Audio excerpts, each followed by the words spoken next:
Hey everybody, welcome to this episode of Breaking Chains Today. Today we have a special guest, Allison Lambert. She's the owner and therapist of Original Intent Counseling Center based out of Allen, Texas, and specializes in faith-based counseling. In this episode, we're diving deep into emotional healing, trauma, anxiety, depression, and how faith and practical counseling can work together in the healing process. Come on and join us.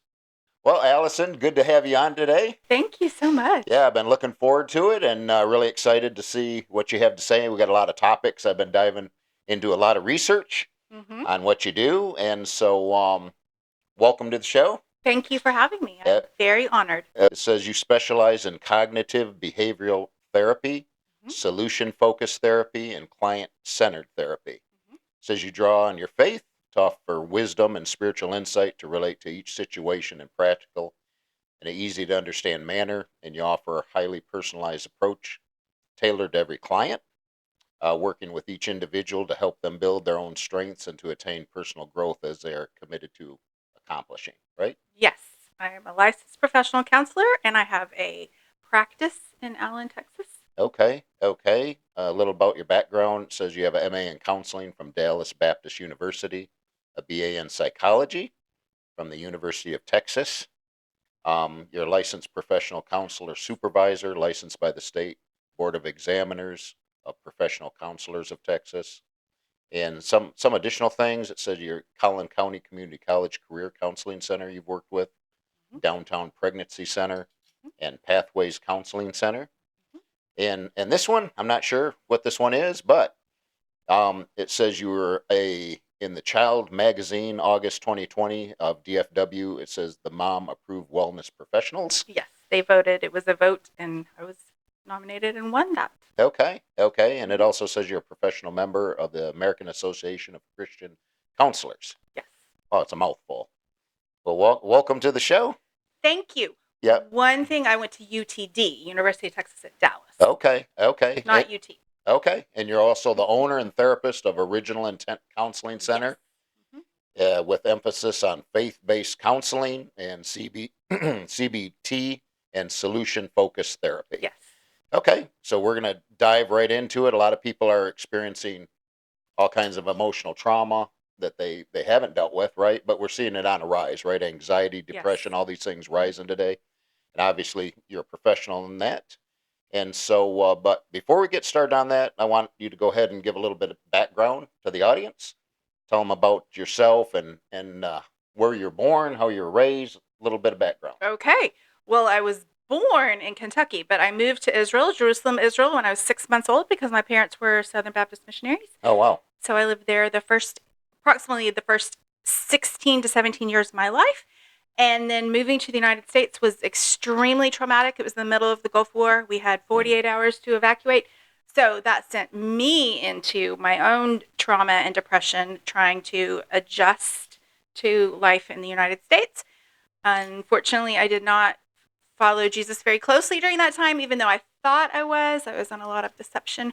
So I experienced a lot of my own depression, and that's sort of what led me into understanding the importance of mental health and counseling and healing from that. Okay, so you're living over there when the Gulf War broke out. Yes. In Israel. Yes, in Jerusalem. Okay. They were sending Scud missiles our way, so our parents sent us to the United States. Good idea. Right. Sounds like you got some good parents, right? Yes, my dad wanted to protect us. Yes, I understand. I think the United States government also told the Americans to leave. Right, because you're still American citizens, right? So the embassy's going to get you out of there. Okay, wow. Yeah, we'll have to talk more about that. What led you into counseling? That was the beginning. I saw my parents struggled, and so they went to marriage counseling, and it really helped them.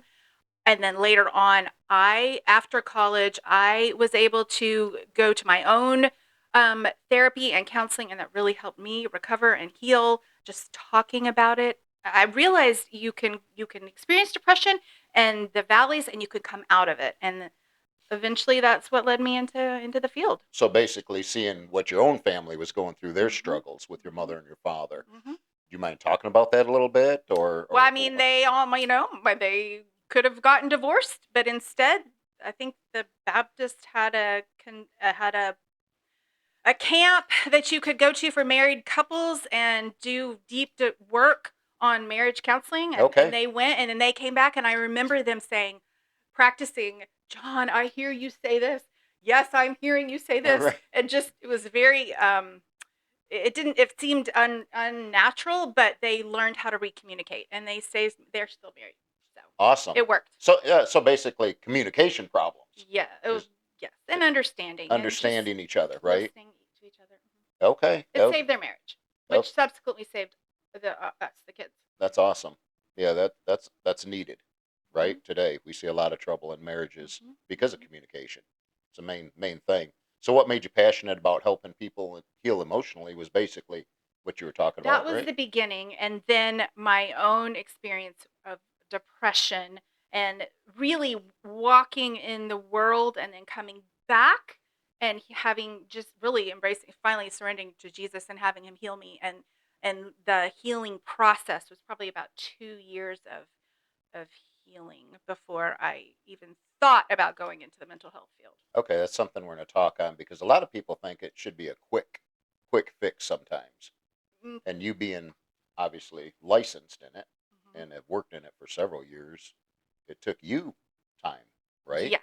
I don't think there is a quick fix. Of course, you can always ask for Jesus to touch and heal you, and he can touch and heal you. Hmm. But the process of healing lifelong wounds and learning new patterns of interaction and learning new beliefs about yourself and accepting the truth and learning how to walk in forgiveness, that can take a very, it's really maturity over time. Right. We're all trying to become more like Jesus throughout our whole entire life. That is a lifelong process. So as is healing, I believe a lifelong, it can be a lifelong I process. believe it is too. We're wounded along the way, so Right. we can get healed along the way. Right. I see a lot of pastors carrying a lot of past hurts, but they just keep humping along, right? Well, it's very unhealthy to stuff and pretend wounds are not there. The best thing is to bring them to the light, let the Lord touch them, talk about them, expose them to trusted or healthy people, learn new patterns of interaction, and really just not carry the wounds anymore. But that's easier said than done, right? Because most people don't want to be exposed or they don't want to seem weak, right, or vulnerable, and they don't like everybody knowing their business, so that Well, I keeps think we them trapped. present on social media, we present these perfect lives. Well, that's certainly not true. Everyone is struggling. Right. Everyone is struggling. Right. But there are signs of people that are carrying these patterns of interaction, and part of that is the anxiety, the depression, the alcoholism, the busyness of life. I mean, there's so many things that, I think a good part of you want to be more like Jesus, then you let him touch those wounds on the inside of you, and you be honest with yourself and others about the hurts and Amen. traumas. So obviously your faith's a big part of Yes, connected to your practice, it right? is. And what you We do. are body, mind, soul, and spirit, so you can't ignore the spirit part of the healing. Do you see that often with just regular counseling where they're just trying to deal with just the body and the mind? Certainly. And there's Or the thoughts, just the thoughts, or just the emotions. Certainly. and so there's a disconnect. I think if you want the truest, deepest healing, then you address the spirit as well. Awesome. I believe that. What are some of the biggest struggles you're seeing people with today? Of course, anxiety and depression. I've seen on the rise the personality disorders, people involved in relationships with people with personality disorders, and they are crushed.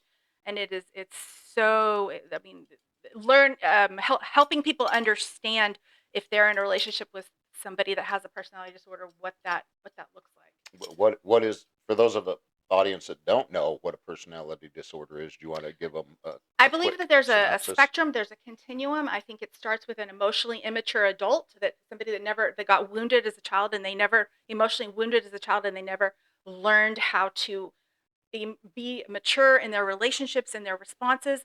So that's the first level, and then I believe it goes. Everyone has heard, borderline personality disorder, narcissism. That's a big buzzword these days. I believe it goes sociopath and then psychopath. I mean, but a lot of people are maybe here on this right here. So, what you're saying, if that wound isn't healed, it manifests and grows, If right? the wound is not healed, then the enemy is able to plant a lie, and then the people are operating out of the lie for the rest of their life, unless they take advantage of the opportunity to be healed. But you talked about sociopath, and that's way down here. but that is a possibility, though, is what you're saying, right? If the Lord doesn't touch their hearts, That's what I'm saying, right? Without His help. Wow, yeah, that's scary. So a lot of emotional. I think that's on the rise. That has been on the rise. That's what I have seen in my practice, on the rise. Why do you believe that? What's causing that? I believe that, well, generationally, there are so many people are wounded, and they carry the wounds from the fathers and the grandfathers and all the curses. Talks about the curses, yes, right? Passed down from the third and fourth generation, yes. right? And if people don't take advantage of the practitioners or the truth or the healing process, that the enemy does come to steal, kill, and destroy, but the Lord Jesus comes to give us as much life and abundance, and that is there, and the healing is there, but we have to not be afraid to let the truth expose the hurts and be healed from those things. Yeah, I know people personally that have been to non-Christian counseling, and they've started, with all these things you're talking about, and they've been dealing with it their whole life from a kid, and it's gotten progressively worse, not better, because they're not taken to a Christian viewpoint on it to deal with the root problems. Perhaps they don't let the light in. That would be one way. They want to just continue to cover and hide. Even if they're talking about it, maybe it's reinforcing the belief. For some people, it just becomes their identity, and they're actually proud to have that identity, that wounded identity, walking around wounded. So. Right, becomes an attachment, and that's who they identify with. Right, is what you're saying.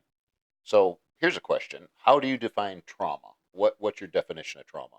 Because that's what we're really talking about. Very simply, an unhealed wound that is allowed to fester and grow, and that becomes part of our personality. And we operate out of those lies. You're believing the lie about your core belief and identity instead of the truth of who Jesus says we are, or who the Lord originally intended us to be. The fullness of what He intended us to become. So can it look different from person to person? Of course. Yes. Give me an example of how it looks different from person to person.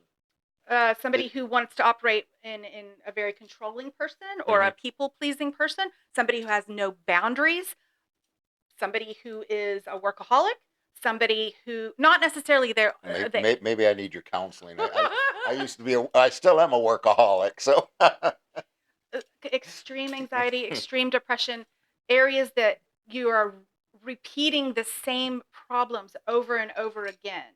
Okay. So it's pattern. Patterns. Problems with authority.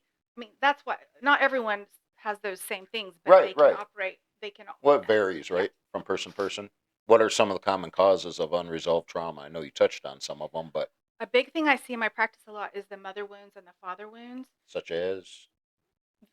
A lot of people don't understand that, though. So, ideally, we are placed in homes with perfect parents, but that even very good parents are going to unintentionally let down their children. Oh, of course. Yep. In a perfect scenario, we are looking for the affirmation and identity from our Heavenly Father, right? But we're under the care of our human father, and so in hurts of patterns of interaction, perhaps they over-discipline, or perhaps they,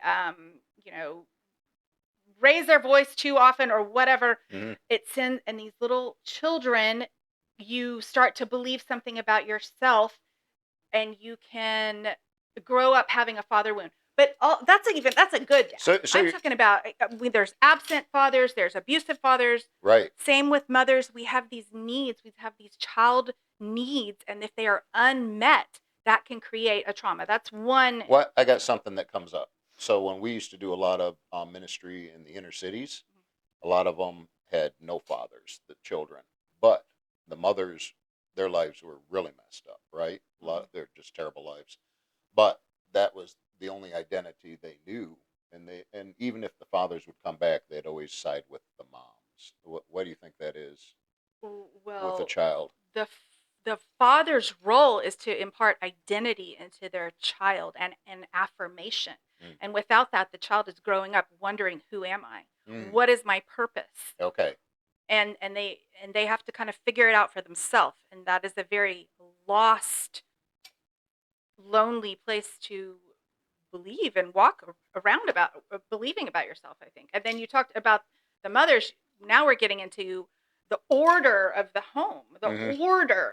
the father who would be the head, but he also takes the brunt of the problems Hmm. and handles them. And then the mother, her role is to nurture and to be the heart of the home. So lots of times it's Flipped. upside down. Well, what did that come in the '60s more so? Because we know '40s, '50s, the order was set in You the would know home. better than me. But coming in the six. Now she's telling my age. But coming in the '60s, right, is when women wanted to be equal.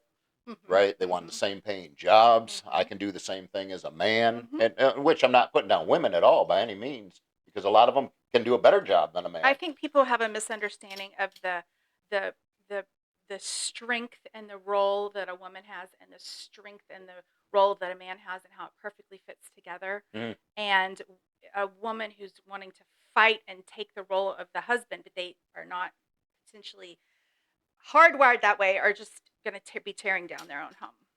Because we see a lot of that nowadays. Mm-hmm. At least I do. I see a Mm-hmm. lot of that in the church. I see a lot of that on the Mm-hmm. job. I see it all over the Yes, place. you can as a woman, you can build up your husband and you can help him become the best version of himself, or you can tear down your own home as a woman, as the wife. That you have a lot of power. You just don't seem to. You have to know how to wield it. It's like the movie Big Fat Greek Wedding, right? I remember She that said the husband's the head, but vaguely. the wife is the neck, and I Yes, can turn the head I do any which remember way I that. want, right? Hmm. And my wife gives me that all the time, by the way. So, hat off to Becky. Yeah. So trauma, obviously, you see it affecting people's daily lives. You see it on, obviously, that's what you deal with daily. Hmm. So, it's on an increase, and can it affect the physical body as well? Absolutely, we do carry trauma physically. Unresolved trauma will come out later on in anger, in anxiety, in depression, in physical problems, addiction. Um, Are you talking because their parents were addicted, and so it's passed down, or no, not necessarily. okay? So explain that. A person who does not who is wounded, let's say they're bullied in high school, maybe they have Mm. the perfect family, but they are bullied in high school, so they start to believe this lie about themselves, that they're not wanted, that they're Mm. rejected, that they don't fit in anywhere, that they have Okay. nowhere to belong. And so then they start believing that, then they are not living they it's like a plant that doesn't have enough um, water or shade. It's going to grow to it's not going to grow to the fullness of but if you put that plant later on, you transplant it and you put it into perfect or the right nutrients, the right sunshine, it will grow to its fullness. That's Hmm. the difference between somebody who has dealing with trauma. They're going to look like that shriveled plant or that wilted plant. It might bloom or blossom a little bit, but it's not going to be the fullest. You put it over here in the right circumstances, it can bloom and blossom. It's it's pretty hard to overcome, basically. Trauma Yeah. Yeah. On your own. on your own, On your it's own. I don't know how you would overcome it on Yeah. your own. Yeah. Because I knew of a gentleman one time where his parents would go on vacation, and they would lock him and his sister in the basement and leave them dog food, and that's what they lived on while they went on vacation. Well, imagine the messages that is sending to those children, their worth and about their value. So they're going to grow up believing that about their worth, that's what they're worth and that's what their value Right. When is. he told me that, I couldn't really. It's hard to comprehend, right? I mean, To that's have that type of abuse. life. Well, it's That's abuse, abuse. flat out abuse.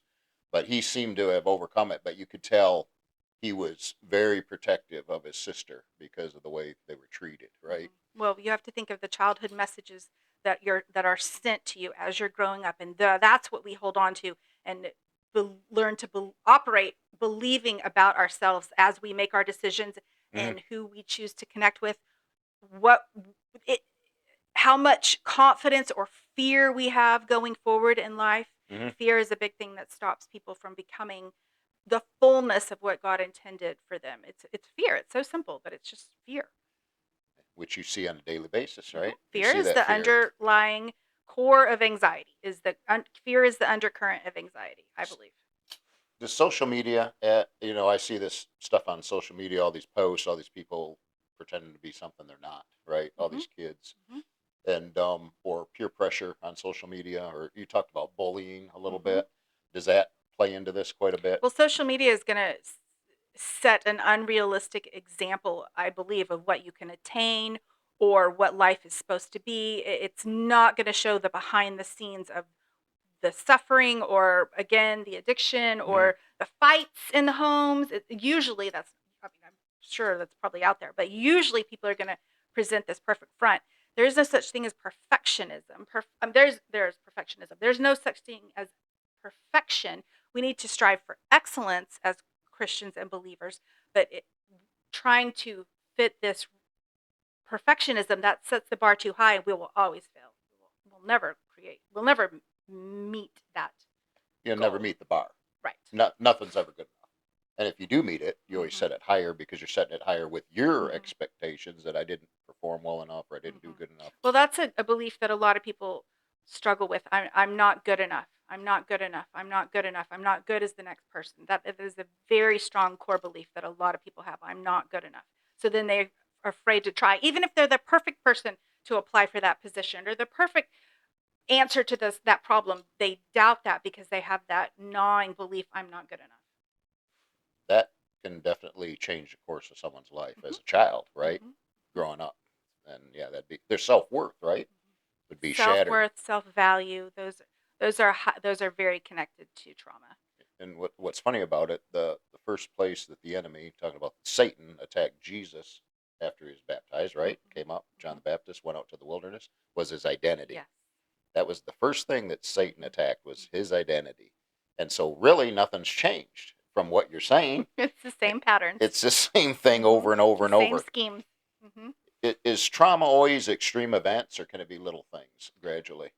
It can definitely be little things. It something I see in my practice is people say they don't have any reason to feel depressed or anxious, but maybe it's unmet expectations. Maybe they had these unrealistic goals for themselves. So that's not necessarily trauma. There's big trauma and there's little t trauma, but that's not necessarily trauma. But it can create depression just because they didn't meet the goals that they set for themselves, or the expectations they set for themselves. Getting into certain college, or getting a certain grade, or getting a certain job, or uh, ending up in a certain relationship that they had their eyes set on that maybe the Lord didn't have for them. Is that the age we're in though right now, because of everything's sped up, right? When I was born in 1964, didn't have cell phones. Had one phone with about a 25-foot cord, right? If you wanted privacy, you took the phone out of the kitchen, went all the way down the hallway to make a call, right? To talk. And so, from what you're saying, it seems like people are putting extra pressure because they're seeing it all over social media. They're seeing it. Everyone's in competition with each other. Well, they're also seeing the pinnacle, the 1% or maybe 0.5% of the population that reaches this unbelievable goal of maybe a 20-year-old making $100,000 a month, something Right. like that, and then every 15-year-old thinks, well, I can do that, but that's not God's plan and purpose for them, and that's not a realistic Well, expectation. it's far from realistic. Yes. Right.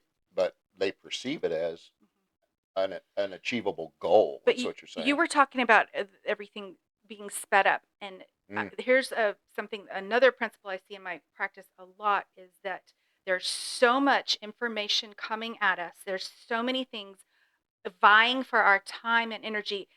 A sign of trauma is if you cannot be still and sit in silence, if you cannot sit with your emotions, if you cannot be silent for 5 seconds, or certainly the Lord would want us to sit in silence 30 minutes, an hour, several hours a day, just to be able to hear his voice. But everything is competing for the voice of God. And if we are afraid to be quiet because of what you feel, or the thoughts that come, that is a sign of unhealed emotional wounds. That's interesting. Yeah, that's actually, you hit on it. That's what I was trying to say, but you actually said it. So that's really interesting. It's all the extra. It's the informational age, right? They say we got the thought process or the cognitive remembrance of about a frog right now is what one scientist said. I don't know about that. About 4.3 seconds. They Okay. said because people are so quick to just scroll. They see a topic, boom, The boom, boom, boom, boom, boom, interest. boom, boom, boom. The Exactly, interest. the interest. Yep.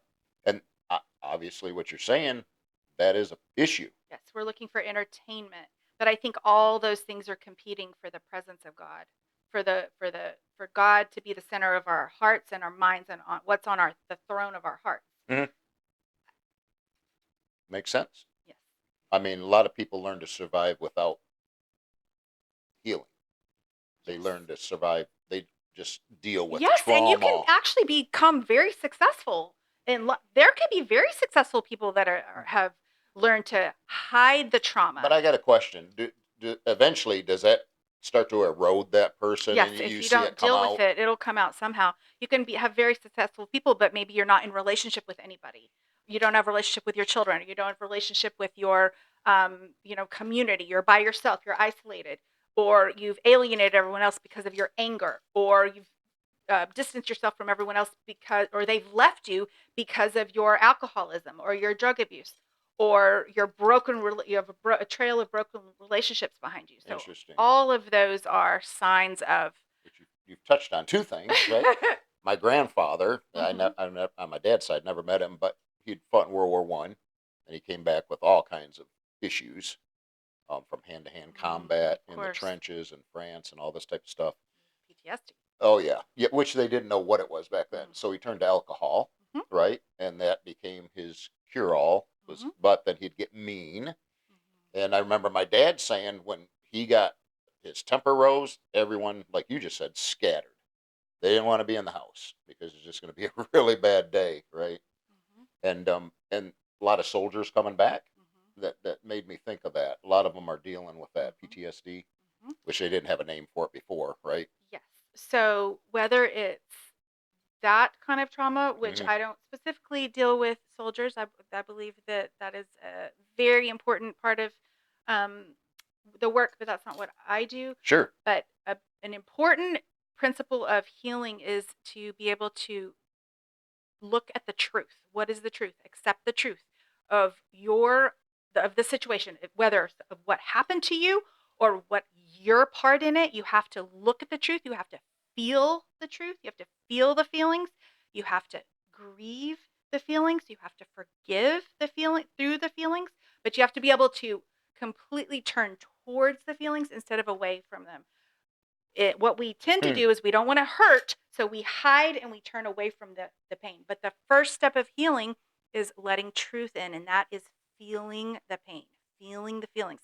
You don't want to stay in it forever. Right. The Psalms talks about, David gives us the great examples of he's struggling, he's feeling the feelings of the pain, the failure, the desperation, but then he turns to the Lord. So he sits in it a little bit. He gives us the model. It's okay to feel these things, but then you turn your eyes to the Lord. You look to the Lord and you say, deliver me, help me out. You let his light in, and then you expose it to the light. You expose the pain to the light.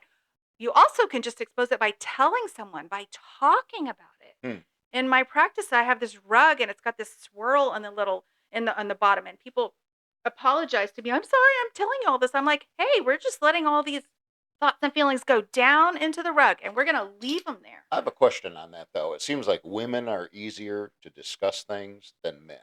Men, from my understanding, from what I've seen, are more compartmentalized. Like you said, they'll put it in a room, lock it up, walk and go somewhere else and do their day-to-day task, even though they don't deal with that. But it's still sitting there, right?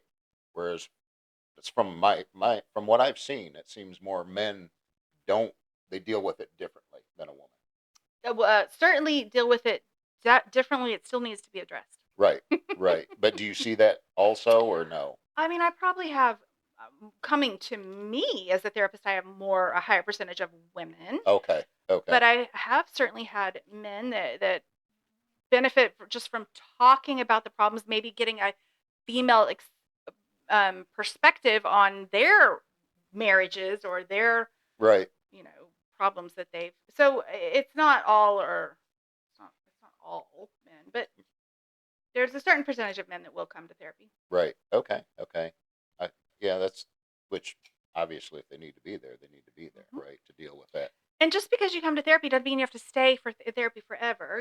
I would say an average amount of sessions is 10 to 12 sessions, maybe 3 months coming to talk about it, to process it, to fully. Grief is a huge thing. If you need to grieve a loss, a disappointment, a transition, you really have to work through that process, Hmm. and that could um, you need a platform, not a platform, but a venue, an avenue of being able to express the feelings, release the feelings, whether you're talking about it or writing about it or creating some sort of art project, music, painting, something, writing, just releasing the feelings so you're not carrying them, and Hmm. and they don't become part of a physical ailment in the future, or anger, depression, Right. anxiety, addiction. Which is what we're getting ready to speak about. Okay. Anxiety and depression. Hmm. And you mentioned some of it. And you talked about why they're increasing today, why you feel they're increasing, but what's the difference between stress and anxiety? Is there a difference there, or do they run parallel? Well, anxiety is the physical manifestation in your body of the fear. Hmm. So the the the cortisol and it's released, the it's all released. Your fight or flight syndrome is won't stop, and it feels extremely uncomfortable. Anxiety can look very differently in a lot of different people, but it's that lack of peace. Hmm. If you're feeling physically in your body, you don't have peace. I would call that anxiety. Okay. And stress. If your thoughts are constantly running, that's a big sign of anxiety. Stress is a real is Or different stressors can create yes, anxiety, I guess. but stress can be, certainly we all know, a job or responsibilities or aging parents or too much on our plate, too many good things. You could have planning a wedding and a move and all these things that can be stress. Just too much with things to do with too little time. Well, Stress. what do you recommend though? Because, like you said, all the information, all the stuff we're living in today, everyone's trying to achieve more, trying to produce more, trying to make more. It's all more, more, more, more, more. Well, I Typically, think in so when how do we stop that I think cycle? what we realized in COVID is you don't have to do it all. You really don't have to do it all. You want to. Here's an example: the parent that has their kids in 5 different activities every single night, and they are Which so we see. stressed because they're stressed. They've created their own stress because they've had them. Right, Yes, right. a lot of things we create our own problems. I It's not that agree. God did Oh, this; oh yeah. we did it. Oh yeah. It We is did it to us. ourselves. It is. I agree.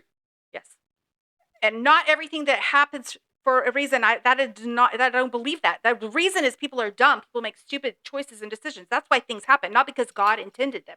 But we the therapists are left to Well, figure it out. well, you hit on it. I mean, they're putting their kids in Hmm. soccer, in softball, and cheerleading, and all these So things. instead of doing Traveling teams, five right? different things, just do one. Just do one. Right. Maybe one or two. That would Why be do you think parents feel the pressure to do that? Seriously, what I mean, what possesses someone to say they got to be in cheerleading, they got to be in soccer, and now they're going on a traveling team, which not only takes time, it takes money because obviously it's not paid for, it's not a sponsorship. It comes out of your pocket. Now the husband's working harder to make sure that, and it's very expensive.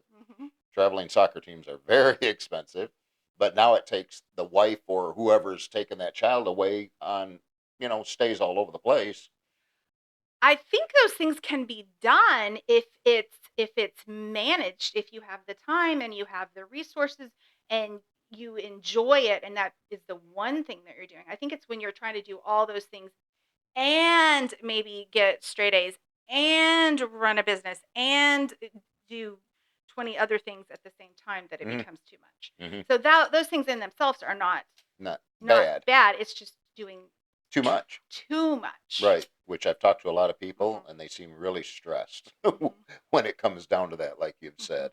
You know, Or making commitments that you can't meet.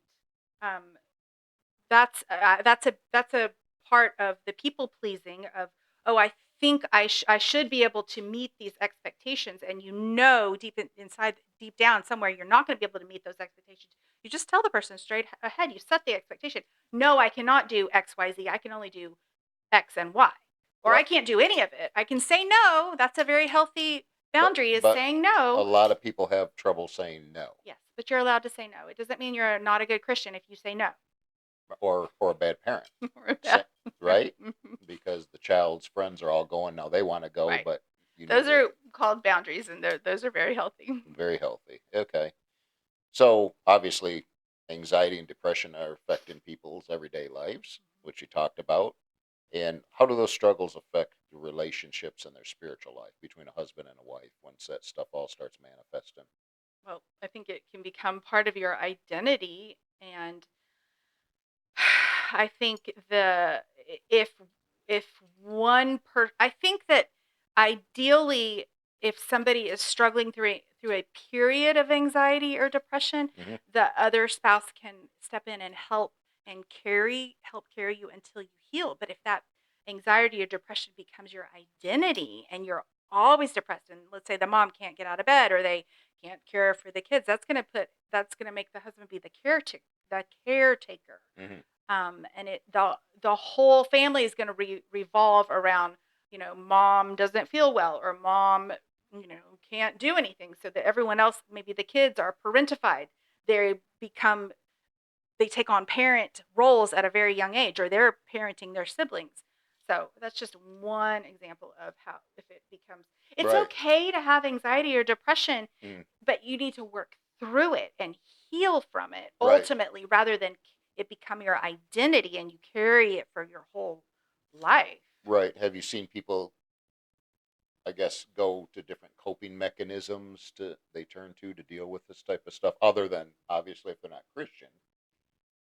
What type of things do you see You people mean to they're like for the their self-help yeah, for instead of like if they have anxiety, can, medication? I mean, okay. medication is not bad in itself, but I see it as, like, you break your arm, you get a cast, it's temporary. Hmm. So if you have medication temporarily while you're learning the CBT, cognitive behavioral therapy strategies of how to combat the anxiety, Hmm. you're going to therapy, or you're going to a trusted person, and you're talking through the things, you're learning how to combat the fear, versus it becoming just, oh, I have anxiety or I have depression and I'm going to be on this medication for the rest of my life. That is Those Okay. are two different ways of looking at the same problem. Okay. Okay. I So think I mean I think everyone at some point in their life is going to struggle, obviously, right. but it's Right. you in those times when you realize you're struggling, just like if you go to a doctor, if you're sick, it's okay to go to a therapist or go to a pastor or talk about it to somebody, that to admit, I'm struggling, I need help. What are some of the warning signs that you've seen that maybe regular people don't, or maybe the person even going through it doesn't identify, right? When you're repeating the same patterns and you're not learning the lessons.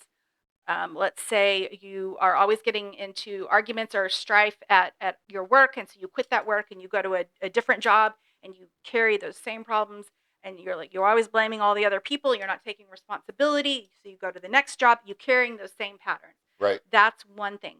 Again, not being able to be silent or still, not being able to take any stillness or silence. That's a big warning sign. Not being able to have close relationships with anyone, or going through a series of relationships where it's breakup after breakup, not being able to respect authority figures. I mean, there's just so many different things that.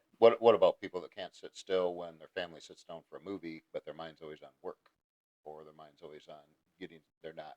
Mhm. They can't. They're not They present. can't be They're not present. in the present. Well, then, yeah, So certainly they're so missing out. what would that be from? Possibly just over someone that overworks all the time, or a workaholic, or I mean, I think it's priorities.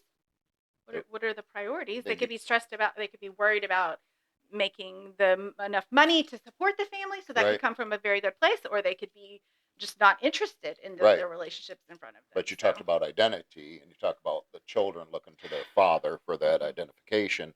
So if they've always see their father doing that, right, or their mother, Again, it's going to come then to the messages sent to the children. could it come off though as they're here, but they don't pay attention, Mhm. and now they don't really care about Mhm. anything we're doing. Yes. So the child is going to grow up believing I'm not valuable, I'm not worth. My dad is not present. Certainly. Okay, But these all fit into the strategies of the enemy's plans for us, not God's plan for wholeness and healing. absolutely, yeah, 100%. Faith and mental health. I got some questions for you. Can Christians struggle with mental and emotional health? Of course.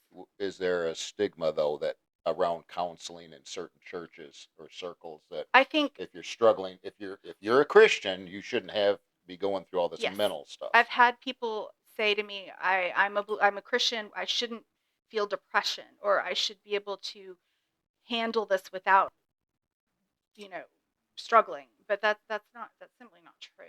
How do you deal with that though? With that person that comes to you and and they are a believer, Hmm. but their pastor doesn't believe in going to Christian counseling. They say it's a demon. Well, I would just invite them to talk through it and see if that helps. Right? First of all, just say you're allowed to feel what you feel. The Because Lord, it's to a Christian sometimes it may be embarrassing, right? Because they figure, hey, I've already received Christ, everything should go good, which obviously it doesn't, yes, but I right? think that lends itself to hypocrisy because the non-believers can see that you're walking around wounded, and a whole Christian is not going to go be so have such a tendency to go around and hurt people Right. in their, let's say it's a pastor Uh that's huh. a very prideful pastor because they won't deal with the wounds or let anyone in or share their burdens or have accountability. Or they're afraid to show weakness, is what you're saying, So also. that comes across as hypocrisy versus a humble pastor that Hmm. everyone that has exposed their weaknesses to somebody trusted and asked for accountability, and then the Lord can touch them deep in their hearts and they're much stronger for it. Right. So it's really the opposite. Right. Okay. When you Okay. let the light in, the Lord comes in and strengthens you. Jesus comes in and strengthens you. And that's a lifelong process that we're all trying to attain. But part of that is letting Him heal us from our emotional wounds that we receive as we go through life. That's why that's why there is Christian counselors. That's why there's deliverance ministry. That's Right. why there's inner healing ministry. That's Hmm. why there's trauma. I mean, I don't do all of it. If there are people that have a certain kind of trauma, I send them to a specific trauma therapist that does EMDR. Or if there's some people that are stuck and they just really need deliverance, I'll send them to a deliverance minister, or What I will what what send is them. EMDR? Since you Um, mentioned that. it is eye movement desensitization something. I don't know what the R stands for, but a it specifically deals with trauma. Okay. So it's a kind, but you have to be licensed But it's and a trained in that. specialist, right? It's It's a specialized. specialist. And Okay. I've had people that just talking through the pain, or even praying for them, or speaking scripture and giving them all kinds of tools, it doesn't touch the trauma. So I have to. I'm talking about like maybe severe sexual abuse, something like that. So I Okay. will send Okay. those people to a different therapist. Or I've Sure. had people that are stuck, and again, we'll talk through it. We will forgive. Um, we will I will read scripture, I will pray over them, and for whatever reason they're stuck, so I will send them to somebody that specializes in inner healing, and that's a different form of letting the Lord touch you in those sessions. And so I have people that I refer to. It's a team. It's a It's team not effort. just, yes, it's a team effort. It's not just what I As a minister, I've seen that. do. Mhm. Right? Mhm. People come for healing to Mhm. somebody, they don't get healed. They go to somebody else, don't get Mhm. healed. They go to the third person, they get healed. Mhm. Right? And it's just it's how the Lord Mhm. works I've sometimes, sent right? people and they get healed and they never come back, and that's great. Right. They don't need therapy anymore because they're doing well. That is great. So faith and counseling, obviously, they work together Mhm. because you're an example of that. Mhm. And Well, the kind of counseling I do, cognitive behavioral therapy, so mhm, that deals with your thoughts. Specifically, scripture tells us to think on things that are true, noble, right, pure, lovely, and honorable. To think on those things. So he commands us in the New Testament to think on those things. But in the Old Testament, or all throughout scripture, God gives us an example. He gives us his own example of feeling all the feelings. You can think of examples of him being angry, jealous, loving, protective, this full gamut of feelings. So all he gives us a model of it all working together, Mhm. saying you're allowed to feel all the things, but we're also going to get the thoughts, get get a hold of the thoughts and take them captive to Christ rather than letting the fear win. That's my next question. So, and you pretty much answered it already, but what role does renewing the mind play in the healing process? Obviously, a big one. Mm-hmm. Okay. Well, because as a man thinketh or a woman thinketh, So so is are he? they. Yeah. So what we think about ourselves, you have to have vision to be able to accomplish what the Lord has called us to do. You have to believe you can do it. The enemy's going to target our minds, Mhm. tell us you can't do that. You're not good enough. You're not wanted. You're not. The Lord is saying the exact opposite. I called you for this. I created you for this. I planted those seeds in your heart. I'm going to give you the desires of your heart because I planted them there, but you have to step out. So we have to believe. You're a preacher. We have to believe that's what we have to let the Lord renew our minds in order to live the fullness of life. Hmm. And the enemy is going to come in and attack from every which way. We have to be on guard and let the Lord have his way with our lives. Because if he gets hold of your mind, gets hold of your tongue, right? You start speaking Mm-hmm. those Yes, negative but your affirmations. inner voice too. Your inner voice is very powerful. Think about it. Your inner voice is the voice that you pray with. So Yep. that is so powerful. If it can reach the heavens, how powerful is it? People are so critical of self. They talk to themselves perhaps some ways they would never talk to somebody else. You can't do that. You're I, terrible. You're a failure. I see that with a lot of young girls, right? Mm-hmm, With mm-hmm, how you see a real pretty young girl, mm-hmm. and she thinks she's ugly. She thinks she's fat. She thinks her nose something wrong with her eyes, her ears, her nose, her hair. Right? How do you deal with that? Just the same way?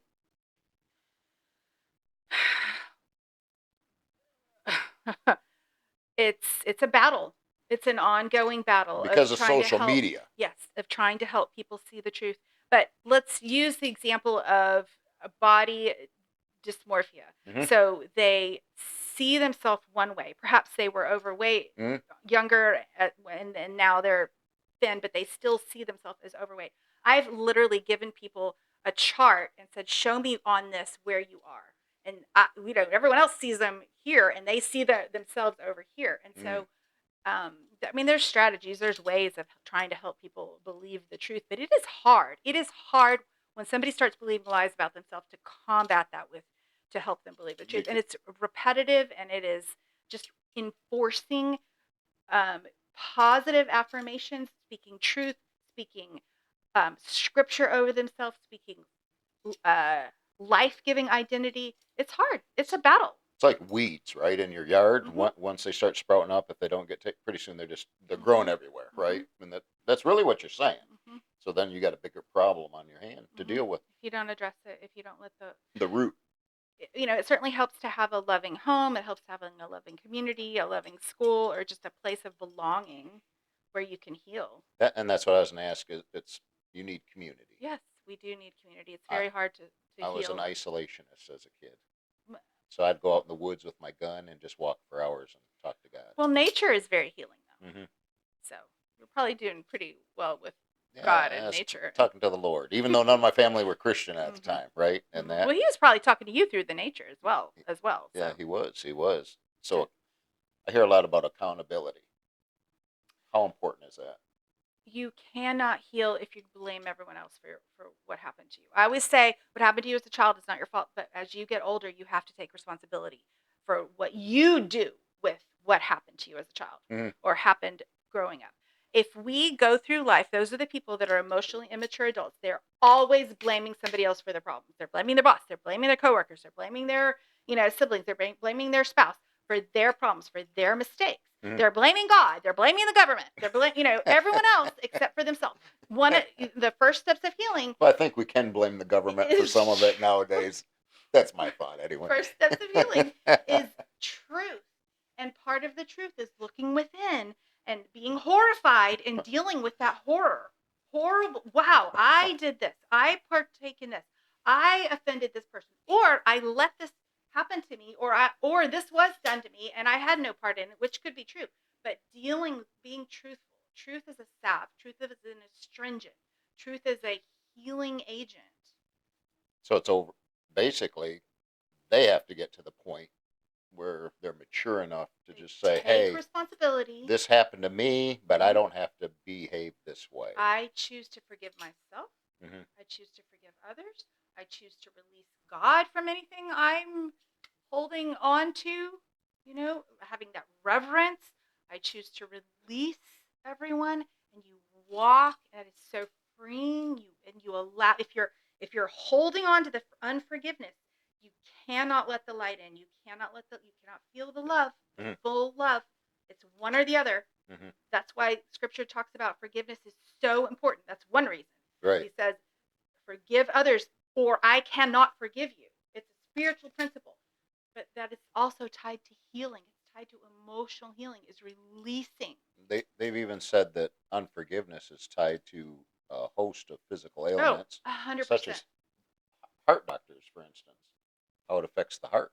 I mean, people don't know what causes cancer. We don't know what causes so many, all the autoimmune diseases. What if they're tied, some of them, potentially, not everyone, but what if some of the things are tied to unforgiveness? I think a Because lot we're of them are. holding on so tightly, and we don't want to forgive and just release. What's the process for someone to forgive if someone's have needing that? That's a good question. You have to identify the offense. Mm-hmm. You have to feel the hurt. You have to acknowledge that that the person hurt you, but you also have to come to a place of empathy as to why you were hurt. So if you can kind of see why they hurt you, then you can almost feel sorry and pity for them. You cannot get vengeance. You cannot do that. That is not that you release it to the Lord. I believe if you release it to the Lord, He can get vengeance. But I think if we're holding on to it, He can't get vengeance. That's what I think. Right. And then the final step is just letting go. And letting go does not say it's okay that it happened, but it's saying I'm not going to hold on to it and let it hurt me anymore. That's good advice. That's what the release. It just releases others so that you can receive God's love and healing. And the unforgiveness keeps us in these chains. Keeps us in chains. Right. So forgiveness releases those chains so we can step out into the fullness. Yeah, I saw that in my family and my father because Mm-hmm. of the way he was treated by his father Mm-hmm. and how he treated all their sons, right, all the boys, and so they had a lot to overcome Mm-hmm. when they became adults. You could see it flare up right through anger and just you better get to work and that's all you do and no playing around and all those type of that's how we were raised, right? Work, work, work, work, work, right? And those type of deals. So, but yeah, that's a hard thing for a lot of people. Some people never get over that. They never get over that stuff. I've seen it, Mm-hmm. which is unfortunate. Certainly, you can become an old, bitter, grumpy old person. Yeah. Or you can be a person, Free. yes, that has family and community and leaves a legacy and is beloved. Yeah. So, what's your suggestion for pastors on how churches can better support emotional healing Well, for those of them that are watching? group therapy is very healing. Having just It doesn't have to be by a therapist, but just having a venue where people can come and talk. There is grief share. That is a thing that is offered lots of times at churches. Mm-hmm. But the community of people that come together and talk about it, just hearing other people talk about their struggles and be vulnerable Mm-hmm. is very healing. And if offering that in churches and just normalizing it, not making it, hey, it's crazy if you're struggling with this, but no, these people are struggling with this. Why don't y'all come? Why don't you are invited Mm-hmm. to come and talk about the anxiety or talk about the depression or talk about the addiction. So basically, healing, looking for that is not showing exposing weakness, right, in the person, and it does. And you talked about the time element. Mm-hmm. Well, also, if you go through that, you can help others. You get stronger. You don't want to be helping others if you're not whole and if you're not healed. You don't want to be in the mental health field, Right. trying to heal others from a place of being still wounded. Because you're gonna give them the flavor that you're going through, right? The same thing.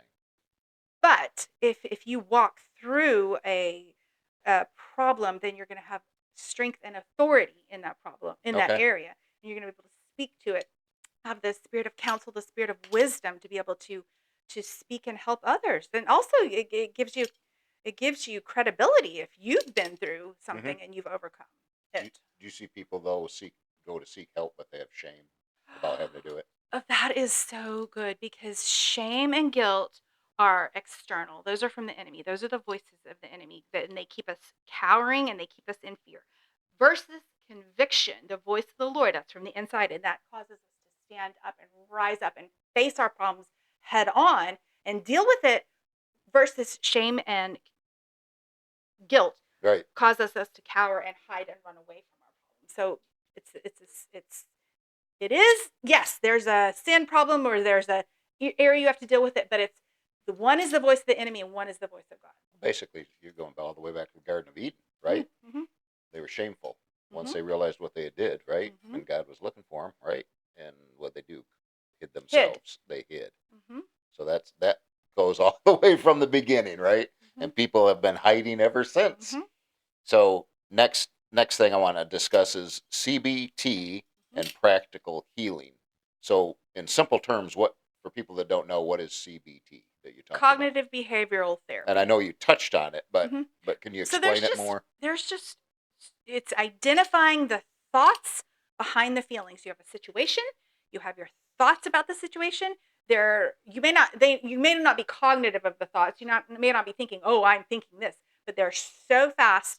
And then you have the emotion, and then you have your reaction. So we kind of analyze it.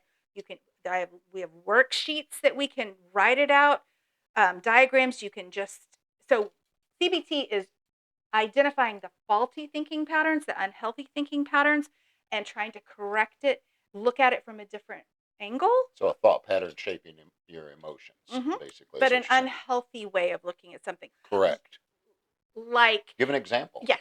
So somebody is, you're texting a friend and they don't respond right away, or they don't respond that whole night. So the thought is, oh, they don't like me, they hate me, I offended them, we're not friends, and then you feel, sad and rejected.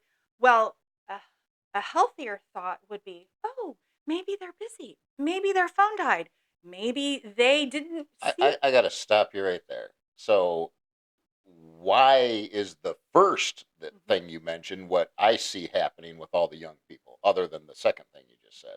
Why is that? Even Christians, young people. I think That, we all struggle with confidence and self-esteem and self-value. but if someone doesn't get back right away, well, I've that's just offended the them, culture. maybe they don't like me, maybe whatever. I mean, it's an unrealistic expectation, but it's the culture that has created this message of, oh, you have to be responded to right away. It's just the unhealthy culture we live in right now. So that's the bottom I think so. issue. I think so. But why do we? I think an unhealthy person is going to take it as rejection. A confident person is going to say, "Oh, they're my really good friend. I'll just see him tomorrow," or, no big deal. And they're going to know that just that one little interaction doesn't define the whole relationship. I'm the worst on that because my daughter and wife have to tell me who's texting me because I never check them, right? But maybe that's my age, right? It was easier. I'm going to be really honest with you. When I was young, it was a lot easier than all this stuff I see young kids dealing with. Yeah. And That's true. They deal with a lot more than we can. when I say young, I mean 30s, 40s, and down, right? From that age, we didn't have to deal with this stuff. We just didn't. It wasn't. It didn't. It may have existed on a small scale, but with the technology, it's blown up to an enormous problem in my eyes. I mean, it's caused a lot of issues with people. Yeah, well, I believe that the technology is in itself competing with the Lord, competing with that relationship with God. Because if we have this in our hands, what do we need God for? Mm-hmm. We have every answer right here in our hands. So that's competing. So the young people, that's I think our biggest mission is to help the young people understand they don't need this device. They need the Lord. They need to feel the Lord and need the Lord and cultivate that relationship versus this relationship, which comes first. That's good advice because I hate to say this, but I see a lot of parents give tablets, Mhm. phones, Mhm. and the ages are getting younger and younger and younger and younger. And I'm speaking on my own family Yes, here, we have and family. it goes all the way down to my granddaughter, right? Mhm. And love her, but their whole focus is social media, Mhm. or they're disassociated when we'll be in a dinner, or when we'll be doing Mhm. some certain things or different things, and it's because parents are busy. Everyone's gotten busy, and everyone's, Mhm. what you said, everyone's connected to that Mhm. device, which technology can work for God, Of course. but it can also, the devil's going to use it as much as he can to try to, Right. destroy people also. And I mean, you put time limits. What do you do with adults? Does someone need to say, hey, you need to get off your phone, Mhm. and spend time with the family? Mhm. Or how do you I think deal a how do you very, deal with that? I I think mean, a very practical thing is, for just a practical example is, when you're trying to do your quiet time or you're spending time with the Lord, don't have your phone right there beside you. I mean, I'm just preaching to myself, but put it in another room so it doesn't ding and distract you, or you're not checking the time and you're just spending that time with the Lord, and model that for the kids. And certainly, the summer is coming up. I'm thinking about, oh, what's the best way to have blocks of time where there are no devices? I mean, right. because I truly believe those things compete for the presence of God Hmm. in our in our young people's lives. Especially with the invention of AI Hmm. and Oh. algorithms and everything you look at, then it's constantly there. Hmm. Whatever you talk about, Hmm. whether it's on or not, when you Hmm. pop it up, those ads are present, right? They're trying to buy, yeah, they're trying to take over what God really. It's a simple path with Jesus, right? So, how can someone begin changing negative thought patterns? We're talking about what, CBT. Hmm. So, how do you lead someone through that to help them with habits and emotional healing? Well, what not to do would be to, as a therapist, you don't want to ridicule someone. You don't want to make them feel badly about their feelings. Uh, um, you don't want to shut people's feelings down. You want to create an environment where people are able to be truthful with themselves about what they think and feel, and be able to fully grieve, fully forgive, fully ask the Lord, really bringing it to the Lord and letting Him. I use the example of laying your burdens in His lap. The analogy, I use a lot of imagery, laying your burdens in the lap of Jesus and just letting Him. I mean, I do this myself, Hmm. when I'm praying. Imagine giving Him your burdens and imagine His face shine upon you. That's what the So you're saying imagery. imagery is, a powerful tool. What if someone doesn't have that type of mind, or they don't know how to go about it? How do you teach that to them? If their imagination is shut down or Yeah, turned off, yeah, you can practice. right. What pictures do you see in your mind, or if imagery isn't their thing, I do tell people you have to find the avenue of healing that works for you. Is that talking through it? Is it journaling, because journaling releases it out? Is it physically going to a gym and I'm glad you said a gym, not a no, no, no, no. spouse. Exercise, Right, running, and thinking through the walk, going through a walk in nature. There's right. lots of ways. It doesn't just have to be one way. It really is, how did the Lord create you to feel your feelings and process through something? Okay, so everybody's different. Yes, certainly. There's not just one way, Okay, okay. but it does help to talk about it. That's why people come to counseling. But you know, so basically, you said identity is often, it's shaped through patterns and negative thought and Hmm. behaviors Hmm. of your identity from whatever trauma you went Hmm. through, bringing it into your adult life, right? Yes. People don't realize self-talk, how it affects emotional health, right? Hmm. That's what you were basically saying Hmm. about affirmations. Yes, I was there in CBT. There are certain strategies, there's certain techniques of identifying the unhealthy thinking pattern. For example, one is called catastrophizing.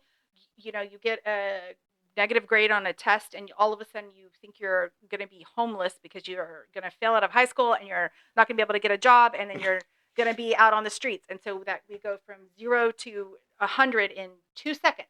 So being able to target those thoughts and talk through it. And you called that what now? Catastrophizing. Catastrophizing. So we decatastrophize, Okay. because that often is related to anxiety. You want to be able to, okay, what is the thought? What is the fear? Why is that not going to happen? Give me some reasons in the past why that has happened, or give me some reasons in the past why that won't happen. And we just kind of talk ourselves, and a therapist can teach the client. The client can learn how to talk to themselves in a rational way. The anxiety is there for a purpose. Does it require to slow down their thought process? Yeah, you pay attention. Metacognition, thinking about your thinking. Okay. You want to pay attention and ask yourself, okay, what is my underlying thought? Yes, you have to look internally within. What are you telling yourself? You have to pay attention. You have to listen to yourself.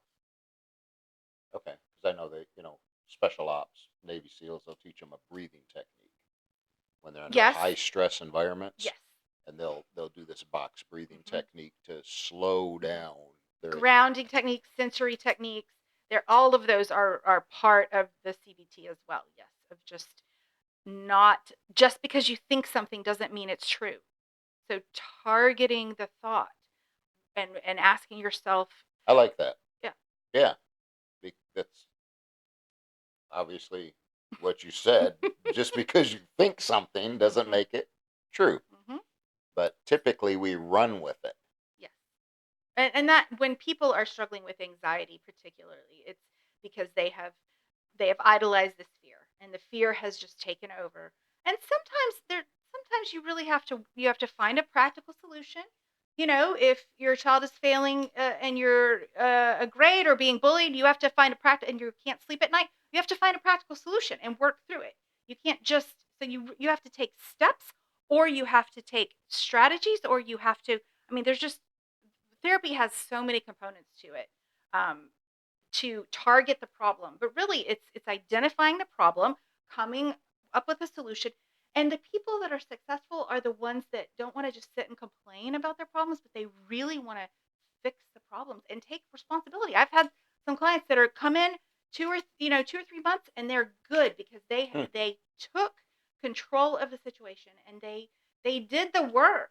Right. They whether honestly, whether they were believers or not, they took the strategies, they took the techniques, they took the responsibility, and they applied it, the principles, the spiritual principles, and to their situation, and they're doing better in life. The key word, you said it takes work. It does take work. And you can't just sit there and complain. I've certainly had clients that have just sat and complained for years on end, and we're not going to get anywhere. Yeah, that's sad. That's really sad. Spiritual and emotional discernment. I got some questions on this one. So, how do people discern emotional struggles versus spiritual warfare? Because obviously, we can exaggerate the spiritual aspect of it sometimes. That everything's caused by the devil, or Yes. or he. I think you can't. Yes, that's.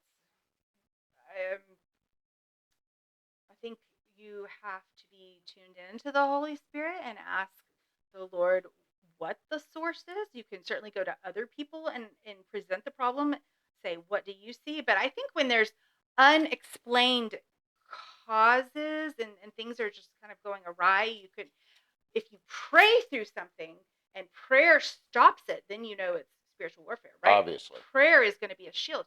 But if it's not spiritual warfare and it's something we're doing wrong, we're causing our own problems, then that's a different source of the problems. Have you?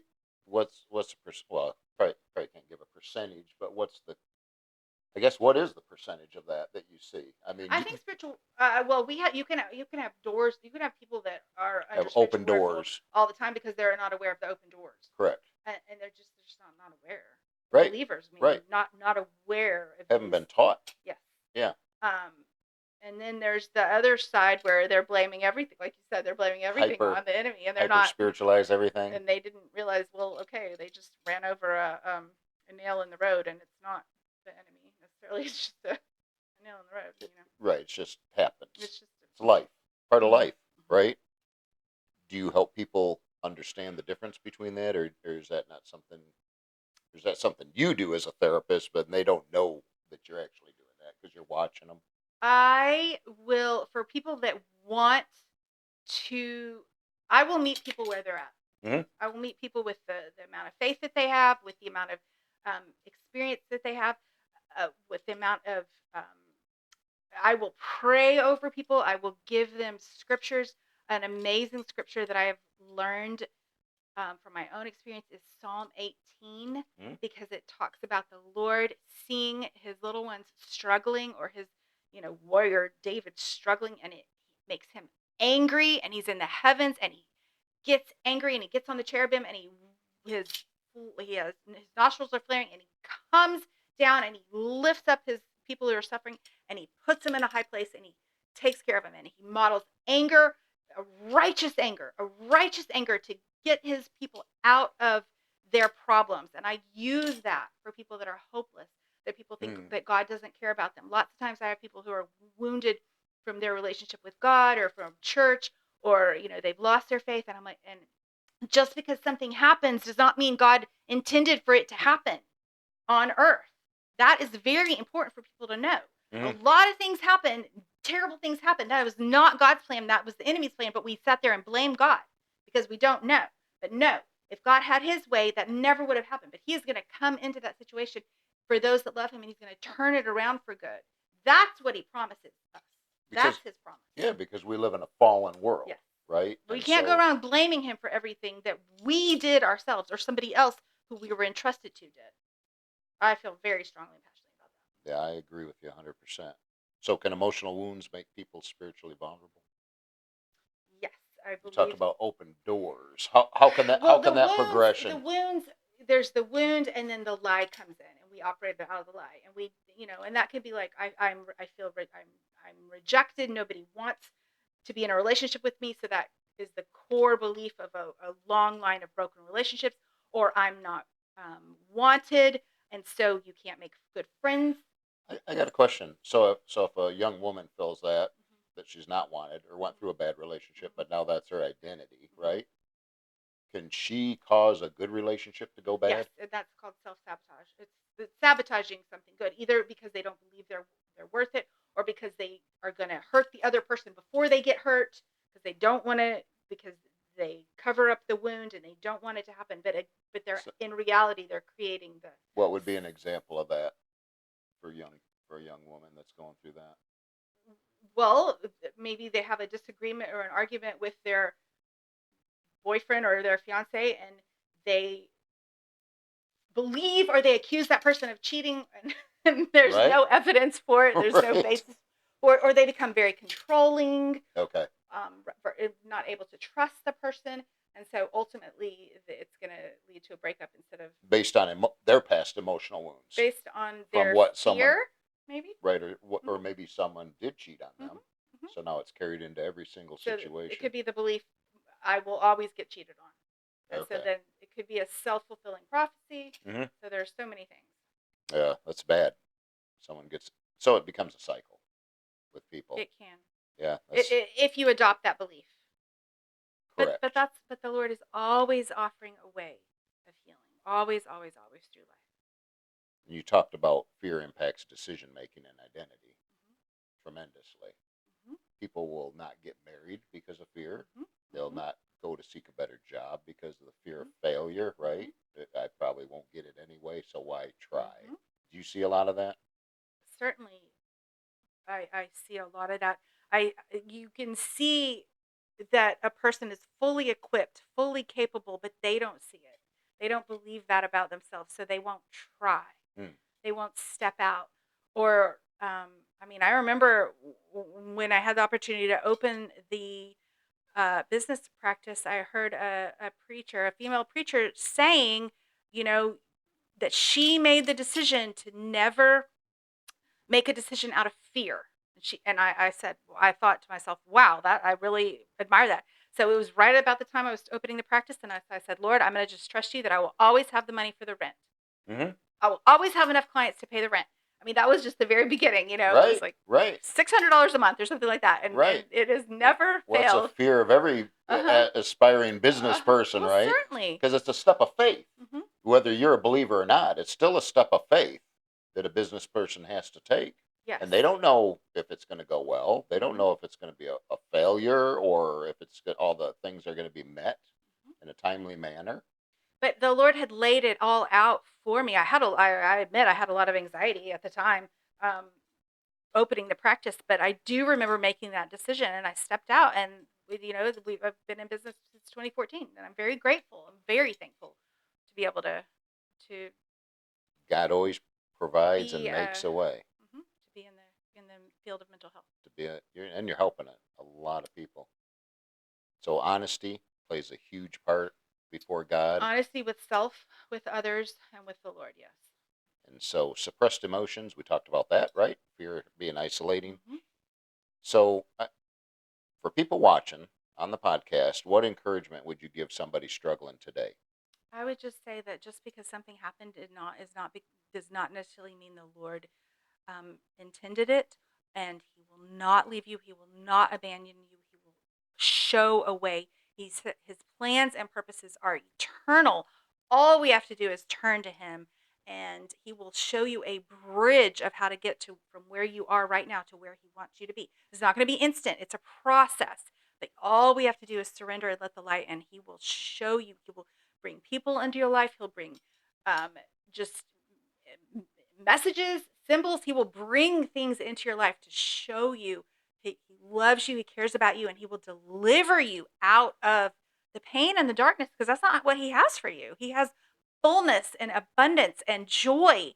And the fruits of the Spirit are love, joy, peace, internal peace, patience, kindness, goodness, Hmm. faithfulness, gentleness, and self control. So, somebody dealing with anger, self control, those are the fruits of the Spirit. Those are eternal from Him, not external, something imposing on ourselves.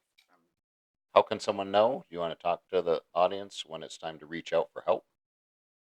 I think if what you've been doing to cope has not worked, and you're struggling with the same things over and over, and it's debilitating, or you're just feel that failure's winning, depression is winning, sadness is winning, anything that you might be feel the guilt or shame is winning in your life, then and it's time to reach out and ask for help to somebody. And do you mind telling people how they can connect with you?